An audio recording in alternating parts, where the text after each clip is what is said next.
5 red flags, triangular flag on post, when selecting an insurance broker.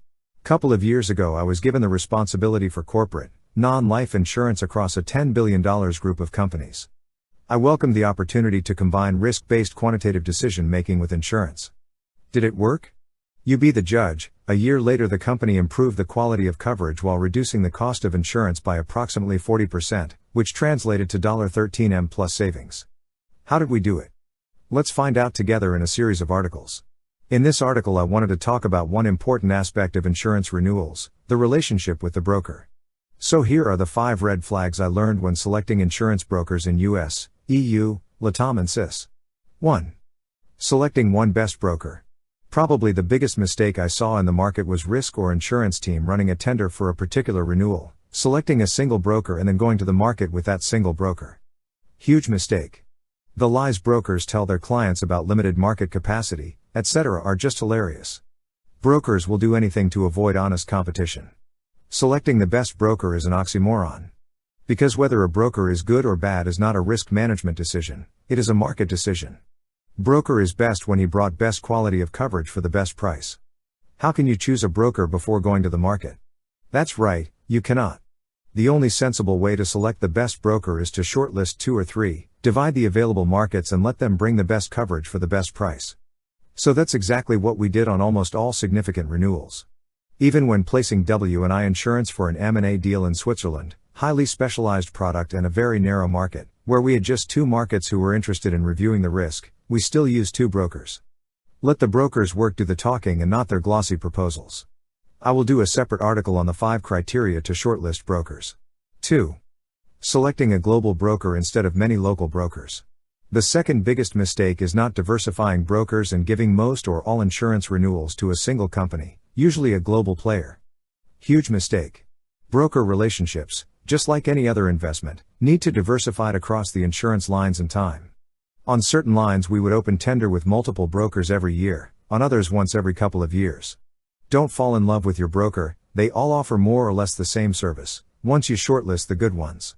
The second mistake I observed is getting your local broker office to engage their Asian or LATAM office to place the overseas insurance lines.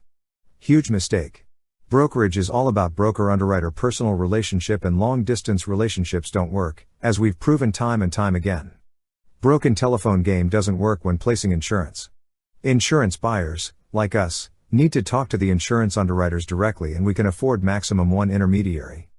Whenever possible we would go direct to the local providers. Sometimes broker A in Holland didn't even know we were working with broker office in Swiss. 3.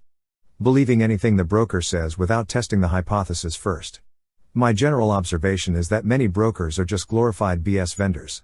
Many sell promises and opinions, not facts, and barely anyone back tests their ideas. My team wasn't nice, we went ahead and tested most hypotheses suggested by the brokers. And you guessed it. Most hypotheses proved to be wrong. Every time a broker would propose an approach we would go ahead and test it in the market. They would claim combining risks together would lead to a better deal, we would price both options and prove them wrong. They would say underwriters prefer certain things, we would A/B test it and prove them wrong. They would claim the markets are hard, don't they always, and 16% increase is best possible. We would go ahead and reduce the premiums by 23% and so on and so on. Quite tiring, so I slowly got rid of all brokers who continued to bring us their best practices that had no evidence to support them. 4. Selecting the broker who don't collect, process or understand claims data. Okay, this one was huge for me. While brokers don't realize that and bask in their own importance, they actually have very limited useful application for the business. They connect with the underwriters, most of them you soon get to know directly, so no longer need brokers, provide policy wording, any decent sized broker can do that, claim manage, again, pretty basic skill, and, this the big one, consolidate, aggregate and analyze claims data to help business assess risks. The trouble is that out of every 5 brokers maybe 1 can actually provide the data we requested during the risk analysis. Most don't store, clear or analyze the claims data they have.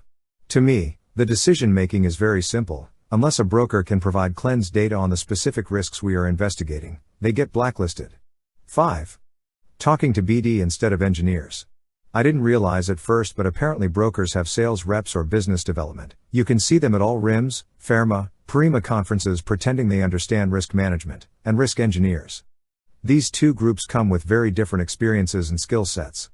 So as a general rule, I try to avoid BD people as much as possible, or anyone who doesn't intimately understand